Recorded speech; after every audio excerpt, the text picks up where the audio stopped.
Navegando no Facebook ou em grupos de WhatsApp, às vezes recebemos mensagens do tipo: Você viu essa mulher? Ela sequestrou e matou uma criança. Compartilhe até chegar à polícia e cuidado com ela. Nessa hora você pode ter vontade de ajudar. Você compartilha aquela postagem para os seus amigos e se esquece dela, convencido de que fez o seu dever cívico. Você não checa, afinal, se não for verdade, é só uma postagem. Que mal pode haver? Você vai dormir com o coração tranquilo, sem se dar conta que pode ter acabado de ajudar a destruir a vida de alguém. Você não se preocupa com isso e por causa de pessoas que não se preocuparam em checar a veracidade de uma notícia, há uma jovem mãe morta e 2 crianças que agora não têm mãe. Foi exatamente o que aconteceu com Fabiane Maria de Jesus em 3 de maio de 2014. Moradora do bairro de Moinhos 4, periferia da cidade do Guarujá, muito antes da popularização do termo fake news.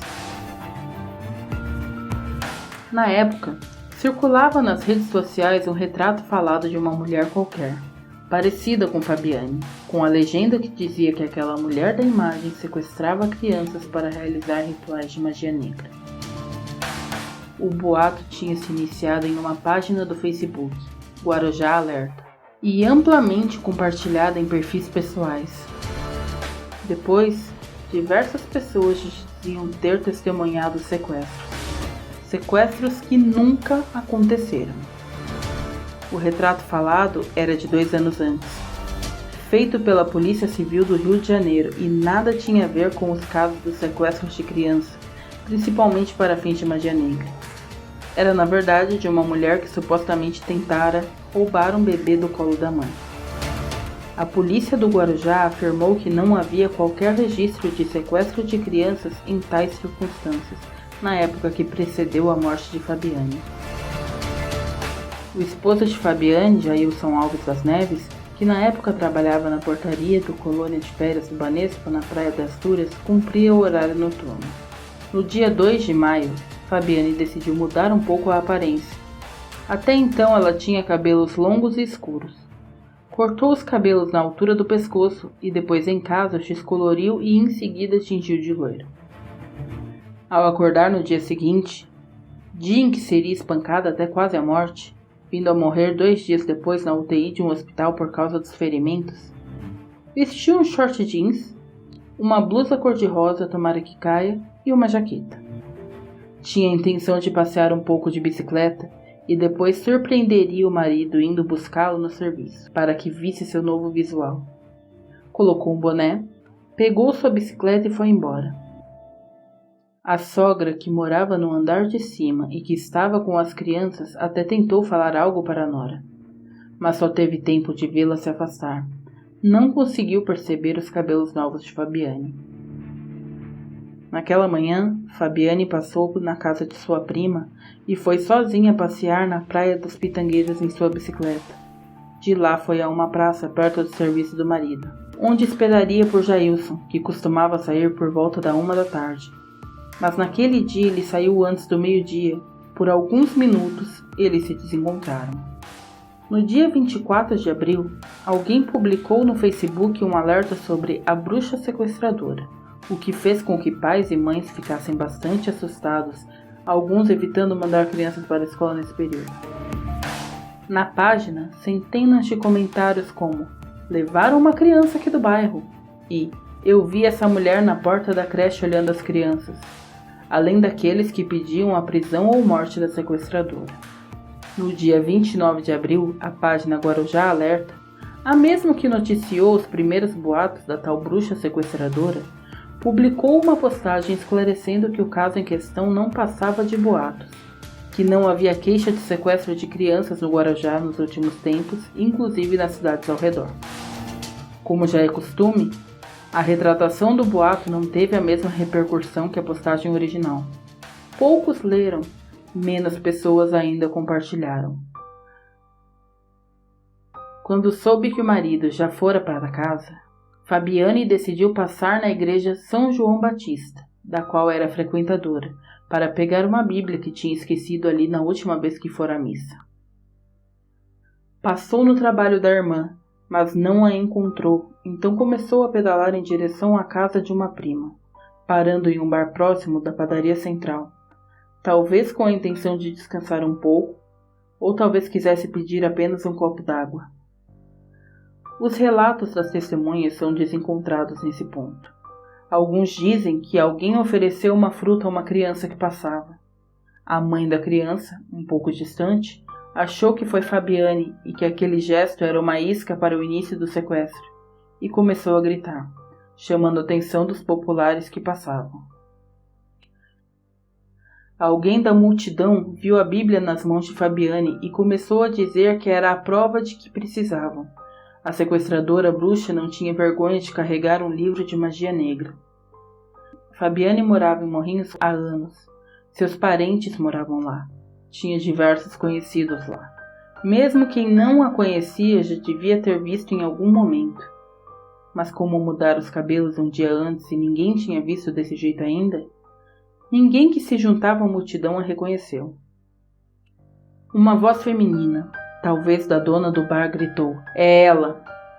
E como se fosse uma senha previamente combinada, a multidão foi para cima de Fabiane, a agarrando e arrastando para fora do bar.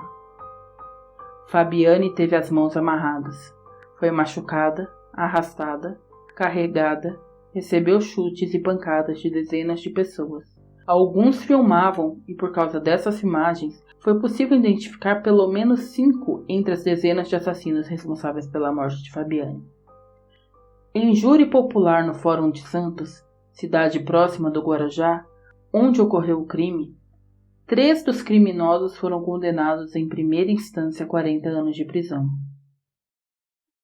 Abel Vieira Batalha Júnior, conhecido como PP, na época com 21 anos, foi identificado como responsável por atar os pulsos de Fabiane e arrastá-la até o asfalto. Carlos Alex Oliveira de Jesus, conhecido como Pote, na época com 27 anos, foi identificado nas gravações como a pessoa que ajeitou as pernas da vítima, chutou sua cabeça e depois bateu a cabeça dela no chão. Jair Batista dos Santos, com 38 anos na época, foi identificado como a pessoa a jogar o corpo da dona de casa em um córrego próximo, quando acreditou que ela estava morta. Valmir Dias Barbosa, condenado a 26 anos de prisão, com 51 anos na época, foi filmado dando pauladas na cabeça de Fabiane. Foi o único a confessar sua participação nos crimes contra Fabiane e por isso recebeu uma pena menor. E finalmente, Lucas Rogério Fabrício Lopes, conhecido como Lagartixa, com 21 anos na época do acontecido, condenado a 30 anos de prisão. Foi identificado pela polícia por meio de gravações como um homem que passou sobre a vítima com sua bicicleta, amarrá-la com fios elétricos e arrastá-la por alguns metros. Além dos anos de reclusão, também foi obrigado a pagar indenização aos familiares de Fabiane, seu marido e suas 2 filhas, na época com 12 e a outra com apenas 1 ano de idade. Durante os 28 minutos que durou a tortura de Fabiane, a polícia recebeu 11 chamados de telefones diferentes pedindo socorro para a moça que era arrastada e apanhava na comunidade. Quando a polícia finalmente chegou, os policiais não podiam ajudar Fabiane. Estavam em número muito menor que a multidão enfurecida. Por fim, a população deixou que a polícia socorresse Fabiane desde que a imprensa fosse chamada. Quando chegaram ao local onde o corpo de Fabiane tinha sido abandonado, um colchão velho na beira do córrego quase seco, os policiais acharam em primeiro momento que ela já estava morta. Cercaram a área e adotaram os procedimentos para a coleta do cadáver. Quando ela se mexeu levemente, perceberam que ainda estava viva. A socorreram e levaram ao Hospital Santo Amaro do Guarujá. Fabiane foi levada diretamente à UTI, pois seu estado era gravíssimo. 36 horas depois de ser internada, Fabiane Maria de Jesus faleceu, dentre outras coisas de traumatismo craniano. O caso de Fabiane ajudou a endurecer as leis dos casos de incitação de crime pela internet ou por divulgação em massa. As fotos e vídeos de seu linchamento às vezes voltam a circular em redes sociais associadas a histórias diferentes. Devemos tomar cuidado com o que compartilhamos na internet. Checar sempre se a notícia é real ou apenas mais uma fake news que pessoas se ocupam em criar sabe Deus com que propósito. Um compartilhamento inocente pode acabar com uma vida. Fabiane tinha 33 anos. Deixou o marido, Jailson, de 39 anos na época, e 2 filhas que nunca tiveram oportunidade de que a mãe as visse crescer.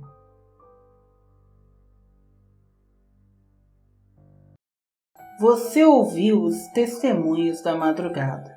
Obrigada por sua companhia. Se você gostou da história de hoje, por favor, deixe o seu like, se inscreva no canal para não perder o próximo programa e lembre-se, feche bem as portas e janelas e esteja sempre protegido com o seu cobertor, pois nunca se sabe o que espera na escuridão.